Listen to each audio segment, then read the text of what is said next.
इतिहास कथा कुछ सुनते रहे, कुछ विद्या का अध्ययन किया।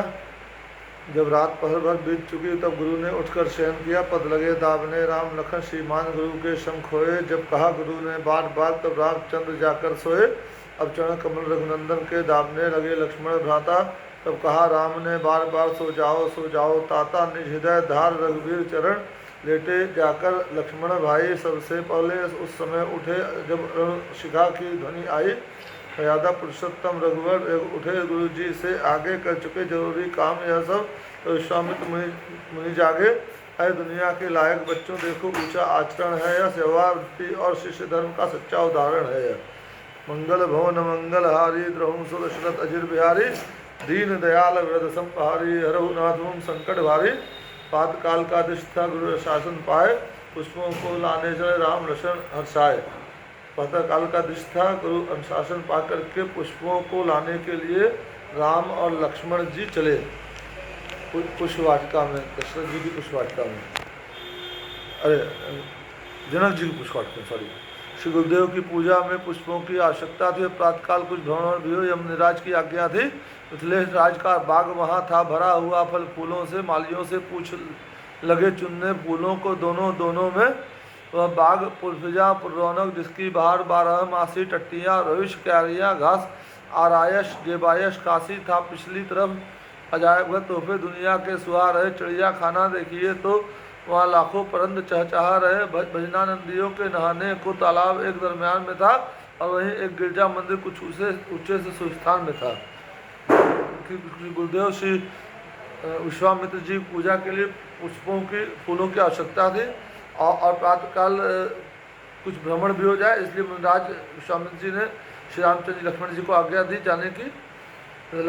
मिथिलेश राज का बाग वहाँ था भरा हुआ फल फूलों से। मालियों से पूछ लगे चुनने फूलों को दोनों में। मिथिलेश राज श्री जनक जी का बाग था जो फूलों और फल फूल से भरा हुआ था।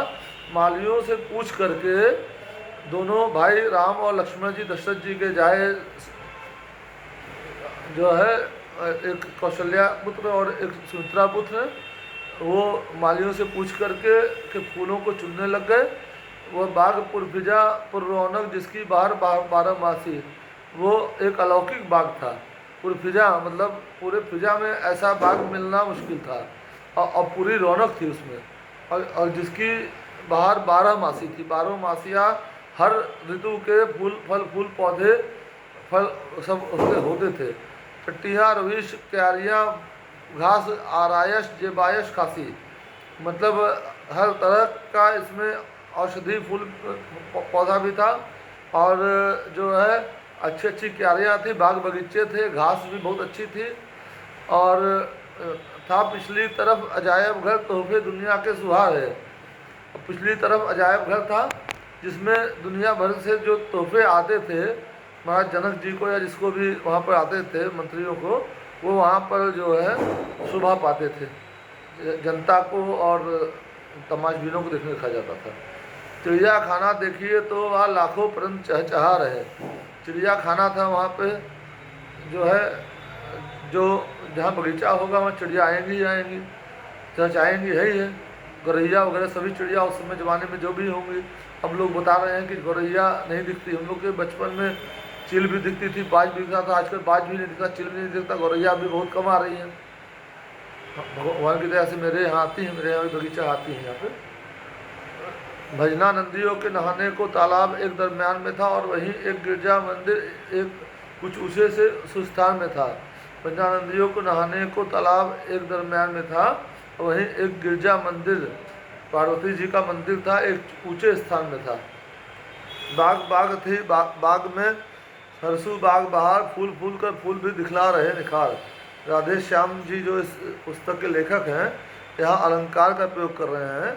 बाग थी बाग में, सरसू बाग बहार, मतलब यहाँ बाग का दो मतलब है। बाग थी बाग में, मतलब बाग मतलब बगीचा हुआ, और बाग मतलब बहुत अच्छा बहुत सुंदर बाग था। बाग मतलब जिससे दिल बाग हो जाता है। बाग थी बाग में, हरसू बाग बहार, फूल फूल कर फूल भी दिखला रहे निखार। हरसू बाग बहार था, मतलब दिल जो है देख के खुश हो जाता था। फूल फूल कर फूल भी दिखला रहे निखार, यहाँ भी फिर जो है यहाँ अलंकार का प्रयोग किया गया है। फूल फूल कर फूल भी दिखला रहे निखार, फूल जो है फूल करके अपनी बाहर दिखा रहे थे, फूल फूल कर फूल भी दिखा रहे निखार, अपनी निखार दिखा रहे थे। गेंदा गुलाब मोतिया जूही गुल मेहंदी गुलाब बास गुलनार, यहाँ कई तरह के फल फूल थे। फूलों की के प्रकार कैसे थे, कितने प्रकार के फूल थे जो कि हमने आपने सब नाम भी नहीं सुना होगा तो देखा नहीं होगा। गेंदा गुलाब मोतिया जूही गुल मेहंदी गुलाब बास गुलनार, दाऊदी दोपहरिया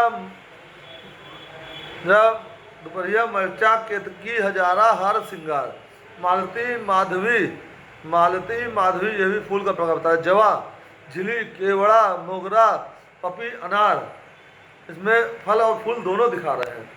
कलगा पनसुतिया मौलश्री करनैल कामनी सदाबहार, ये ऐसे ऐसे फल फूल हैं कि हम लोग नाम भी नहीं सुने हैं, क्योंकि उस ज़माने में होते होंगे।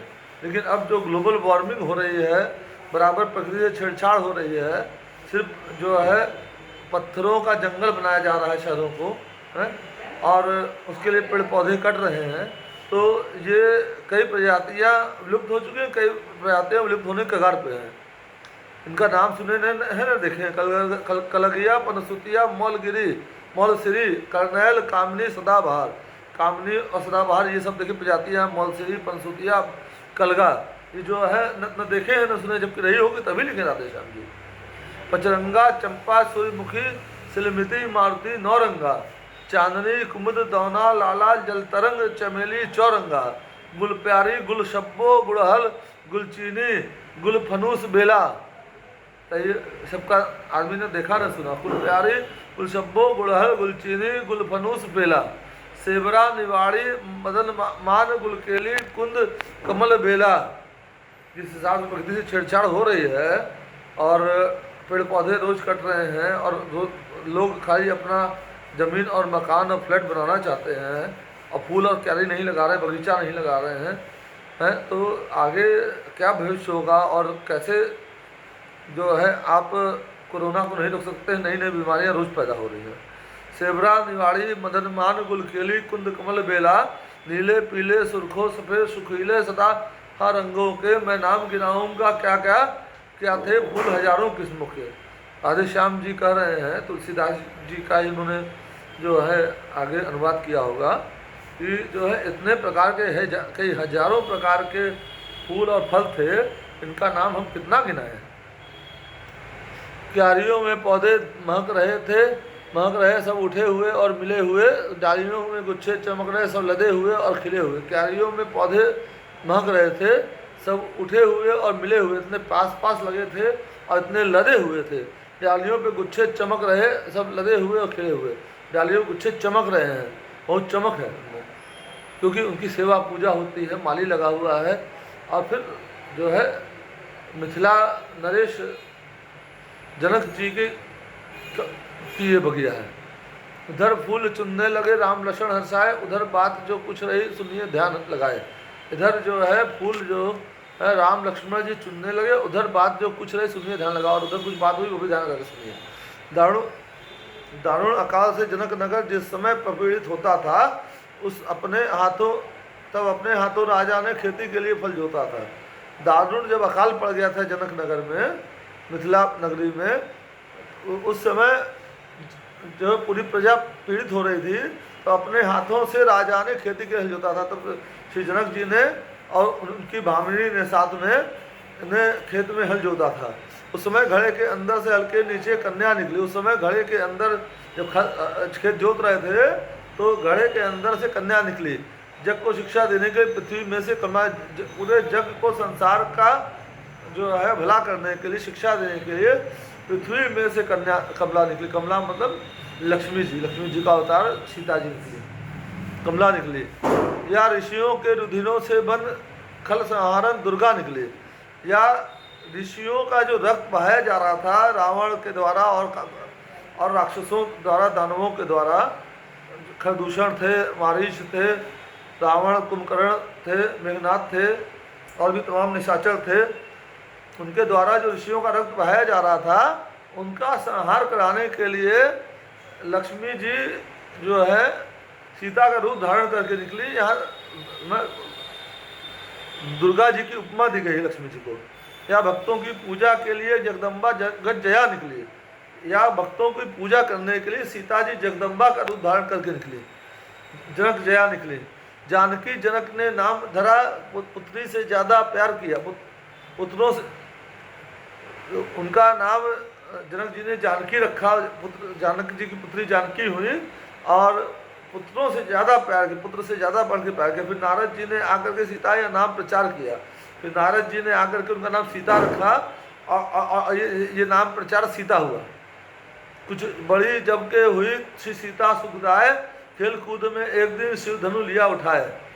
कुछ जब बड़ी हुई सीता जी, जो कि सबको देखने से सुख मिल जाता था, लक्ष्मी स्वरूपा थी वो, खेल कूद में एक दिन शिव धनु उठाए, खेल कूद में एक दिन शिव धनुष उठा लिया। मंगल भवन मंगलहारी, द्रव सुदशरथ अजिर बिहारी, दीन दयाल विरद संभारी, हरहु नाथ मम संकट भारी। जो है यहाँ पर लिखा हुआ खेल कूद में, और कहीं कहीं आता है प्रसंग, सुना हुआ है बचपन से कि वहाँ झाड़ू लगा रही थी सीता जी, तो वहाँ झाड़ू नहीं लगा पा रही थी, तो शिव धनुष को उठा करके एक तरफ से दूसरी तरफ किए। तो ये जो है महाराज दशरथ ने देख लिया या सुना, मालूम चला, तो उन्होंने एक प्रतिज्ञा कर ली कि जो कोई जो है शिव धनुष को उठा करके प्रतिज्ञा चढ़ाएगा, उसी से सीता अपनी सुकुमारी का विवाह करे। तब करी प्रतिज्ञा राजा ने इस धनवा को जो तोड़ेगा वह वर ही योग कहा करके सीता से गांठें जोड़ेगा। तब श्री राजा जनक जी ने प्रतिज्ञा करी कि जो धनवा पर प्रतिज्ञा चढ़ा करके धनुष को तोड़ेगा वह वर ही योग कहा करके सीता से गांठें जोड़, वो वर ही सीता के योग कहा करके सीता जी से गठजोड़ करके 7 फेरे लेगा। उस दिन से नाना देशों के योद्धा और राजा आते थे, शंकर का धनुष उठाने में बलवानी बल दिखलाते थे। उसी दिन से ही जो है जब लोगों को मालूम चला, नाना देशों से राजाओं से लोग आते थे सीता जी से विवाह करने के इच्छुक, और नाना देशों से कई देशों से आते थे, योद्धा भी आते थे, राजा भी आते थे, और शंकर का धनुष उठाने में बलवानी, शंकर जी का धनुष उठाने में अपना बल पूरा लगाते थे। इन दिनों वो धनुष महोत्सव था, दूर दूर से जाए थे। और अभी जो कथा चल रही है इस समय विश्वामित्र जी और रामचंद्र जी लक्ष्मण जी आए हैं, तो ये इस समय धनुष महोत्सव चल रहा है। दूर दूर से राजाओं को निमंत्रण देकर बुलाया गया, राजा लोग आए हैं। श्री स्वयंवर के कारण यह राम लक्ष्मण भी आए थे, और श्री स्वयंवर के लिए ऋषि विश्वामित्र के साथ राम लक्ष्मण जी तो दशरथ जी के, महाराज दशरथ, अयोध्या के महाराज दशरथ के कुमार हैं, वो आए हैं। इस समय बाग में यह दोनों फूलों को धरते जाते थे। इस समय बाग में ये दोनों राम लक्ष्मण जी फूलों को तोड़ तोड़ करके अपने डलिया में रख रहे हैं। राजा के प्रण, सीता के प्रण की चर्चा करते जाते थे, और राजा महाराज जनक जी के प्रण की और सीता जी के किससे विवाह होगा उसकी चर्चा कर रहे थे। जय सिया राम, जय हनुमान। भगवान करे आप लोग अच्छा लगे, और अच्छा लग रहा होगा हम जो सोचते हैं, और अपने जान जो भी हमको ज्ञान है उस हिसाब से हम इसका सरल अर्थ बता रहे हैं। और आप लोग उसको, हमारे चैनल को सब्सक्राइब करिए, लाइक करिए और आगे शेयर करिए। आप लोग का बहुत बहुत हमारे ऊपर धन्यवाद। जय जय श्री राम, जय हनुमान।